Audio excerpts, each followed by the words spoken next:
Welcome to Monday Tsene with Pretoria Psychologists. This is another installment of our weekly Monday series with Pretoria Psychologists.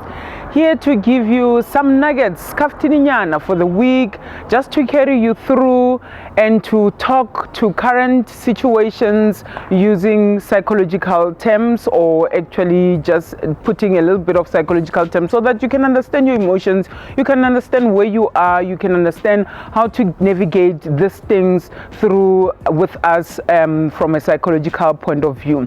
Yes, there are topics that we are addressing for this month, as you have been introduced last week to the abuse of women, since it's Women's Month this August, celebrated in South Africa and other parts of the world. So we are actually looking at the women abuse within the pandemic, because we have seen how the pandemic has highlighted some ills in society, and some of those ills that it has highlighted has been women and children abuse because of being so-called trapped with their partners, their husbands, their loved ones in the same vicinity, and when that frustration comes about from the other partner, then it's taken out on women and children within their households. So today we are talking emotional and verbal abuse. Because it's not physical abuse, a person can think that they are not being abused at all, but verbal and emotional abuse, it is also abuse. It does count as abuse. So you might even be wondering to yourself, how do I tell that I'm being abused? Because I'm not being chased around with a knife, I'm not bitten, there's no somebody who's throwing fists at me or who's shoving me and so on. Can I actually term it as abuse? Yes, I want you to look at these various things. There's the emotional and verbal abuse is marked with a person wanting to control what you do. So they will control what you're wearing, who you're with, at what time are you with them. They want to know your whereabouts every minute. They keep on calling, they are checking on you, they are not giving you any time to breathe, so you have to report to them who are you with, what are you doing with that person, how long are you going to be there. If you miss their call, it's actually war.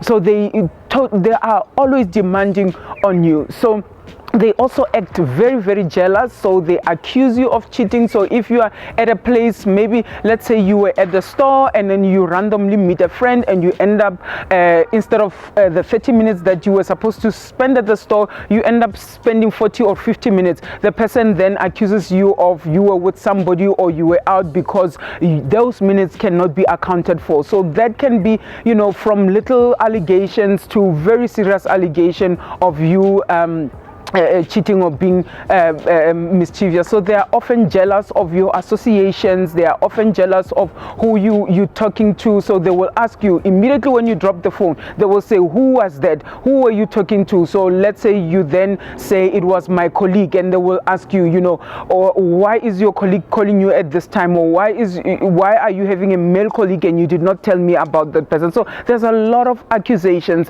There's also isolation, and I will also talk about that isolation a little bit more in details when I speak about being elevated as a woman towards the end of the month in this series of our weekly Monday series on women abuse. So there's isolation, and this isolation is very much aimed at making you not to have the support system that you usually have, so that when you want to run away, then you don't have anywhere to run away to, or you don't even have no one to run away to. So you then become strangers with the people that can actually be your support system. So meaning that it will be hard for you to go back to them, because then they will say, but you were not around, you were having a glorious time with your partner or your husband in your relationship, and you have isolated us, but not realizing that it was actually the abuser, the perpetrator, that was isolating you so that you cannot get help.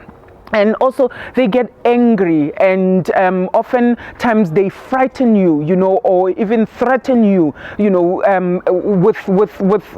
with things, without even being physical, but in their reaction they become very threatening to ensure that you don't repeat that behavior. And that can make you then to really, you want to check yourself. You are overly paranoid about where you are, how you are, and what you're dressing, and so on.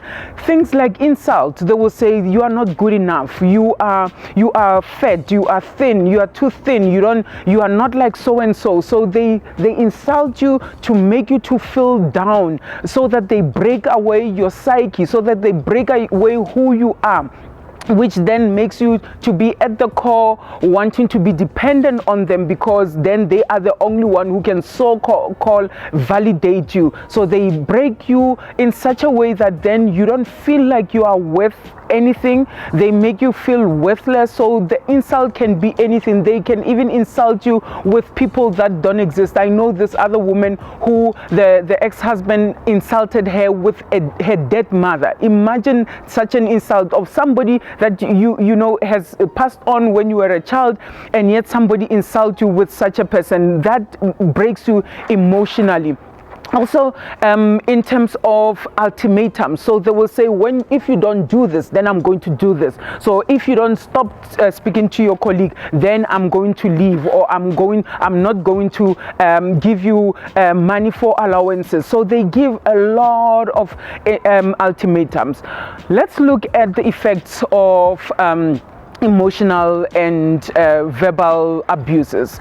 Most of the time people question their memory, because then the abuser make them feel like they are not accurate in their recounting of events, and that is also called gaslighting. Yes, it's a pop psychology term, gaslighting, but that is what happens. So the person then will question themselves. So if you have the facts of where you were with who, what you were doing, the person then questions you in such a way that you feel like you are wrong about the facts. And that is why it's very much important to keep notes of those things. And as also alluded to in the previous segment, I am going to speak about this in a little bit more in details in the end of the month, or the last episode of this Monday Tsene with Pretoria Psychologists on abuse. Also, change behavior. So that is the effect. You then change your behavior to fit what they are demanding. So let's say, I will give you an example with myself. I often work very late at night because of consultation or people who want to see me after hours. So if I was being emotionally or verbally abused or being accused of anything, then I might want to close shop at like 4 or 5 and change my behavior so that I can accommodate my partner. And that is it's an adverse effect, because then it means you are not yourself, you're not enjoying your life, you are not getting the monetary compensation that you will have gotten if you were working until 7 or 8, or even working many odd hours, because sometimes I am on call. So that is an example of changing of behavior. So you change maybe the way you dress, you change the way you speak, you change the way you chew, you change the way you laugh, you change so many things about yourself that you even lose your own identity. You don't even know who you are anymore in that relationship.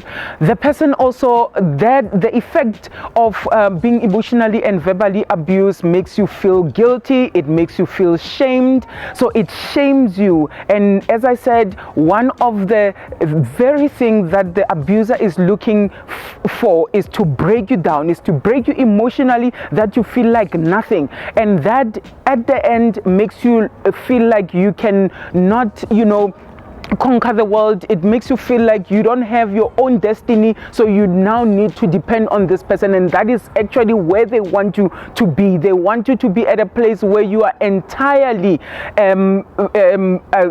This is exactly what the perpetrator or the abuser is looking for. They want you to entirely be dependent on them, so that you are only with them, and so that when they mistreat you, you are unable to get out, to get help. So as I said, yes, we usually think of abuse as physical, and we don't really term emotional and verbal abuse as abuse. But sometimes at the end, this is a precursor of the physical abuse when a person then allows it to go on for a long time, or when they don't deal with it. It also makes you to feel afraid to upset the person. So you try, by all means, you try everything to ensure that you make sure you please them. You do things, you know, you go an extra mile. You change the house, you change yourself, and sometimes you don't even know what are the changes that are demanded on you. So as I have mentioned, it's that, you know, you can do anything, and sometimes it will not be pleasing to the person, and that then also makes you to feel hopeless and powerless, because if you can't change anything, if a person said they wanted gray tiles and then you put gray tiles, and then the next day they want maroon because the gray tiles are not good enough, then you are hopeless and helpless and powerless. And also you might also feel manipulated and controlled as well. Those are the effects. Not only that you feel manipulated and controlled, but at the end you are manipulated and controlled. You are manipulated about the money, you are manipulated about where to go and how to be, and also feeling used. A couple of actually a month ago to be exact, I've put on my Facebook page something around boyfriend they badge them with title deeds and so on, and then only people to actually dump them and to leave them hanging and dry, high and dry, and heavily in debt. So that is a feeling, or the effect that one can have, actually, to have a feeling of being used, and also of being wanted, or feeling like they are garbage, or feeling like, you know, they are nothing in the face of this world. This then leaves the person to feel very much unwanted and feeling like they are nothing and worthless in the world. What to do in those situations? As I said, sometimes the emotional and the verbal can be a precursor to the physical abuse, and sometimes it does not even need to get to the physical abuse for you to report it. You can report verbal abuse, you can report emotional abuse, because it too is abuse. So where there is an immediate danger, where you are threatened, your livelihood is threatened, the children's livelihood is threatened, call the police, go to the police station, report, keep a file, keep a record everything, the words that were said, how it was said, what was said, how it made you feel, all of that. Seek professional help. You might be wondering, what is talking to somebody, what is talking to a counselor or a psychologist or a friend going to help? Most of the time we help you to feel assured, to feel reassured, because remember, your psyche, your self-esteem has been broken down to a point where you feel like you are useless and you cannot move from that one point to another. That's why the abuser wants you, so that you can be dependent on them. Most of the time we talk about relationships where we say there's a codependency, which we can discuss in some other series in terms of the types of relationships that people get themselves in. It also helps with a confidence, because then we are able to then find you again, because remember, you were lost in the process. Your behavior was forced to change in terms of what the person demanded of you, how to behave. We can also help you with boundaries, setting boundaries for the abuser, because yes, you might be still living with the person, but then you can actually say, you know what, when you shoved me in this way, or when you said these words, it actually made me feel this way, or actually when you are going to continue with accusing me like you have been, and you have not even found evidence that I'm doing 1, 2, 3 that you're accusing me, I am going to have to start to not listen to you anymore, because this is how it's making me feel. So boundaries are one of the things that when you are seeking professional help, we can help you with. Also, we can help you with resolving the feelings of shame and guilt that has been so much part of what has kept you in that relationship to start with, because you might feel like the shame that the society will shame you with, to say you have a failed relationship, you have a failed marriage. Most of the time the pressure is put on women to work extra hard for a relationship to work, to such a point where actually there are says, even in our own language, in my language,